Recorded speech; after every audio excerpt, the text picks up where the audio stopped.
שלום, שמי יהודית, אני גרה בערד כבר 30 שנה ואני חושבת שהגיע הזמן כאן לפטיו לשיפוט, כמו שאומרים, קצת לאיכות החיים שלנו, לבוא ולשפט קצת, לעשות משהו, חיים, לעורר אותנו, לתת לנו עידוד להישאר כאן ולא לעבור מערד.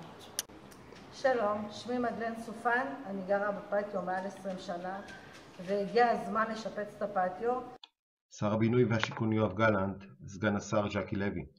מדובר בשכונה בת עשרות שנים, שמעולם לא זכתה לשיפוץ מקיף. אנחנו יודעים ששיקום שכונות חזר, וכעת מבוצע ב-31 יישובים בארץ.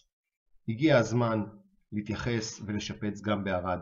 שלום, אני גרה פה בפטיו 20 ומשהו שנים, אף פעם היה שיפוץ. הגיע הזמן שלנו שזה נראה יפה. תסתכל פה, זה לא יפה. ואני מבקשת מאוד שמישהו עושה שיפוץ פה. לשפץ את הפטיו ולהכניס צבע אליו זה כמו להכניס צבע לחיים שלנו.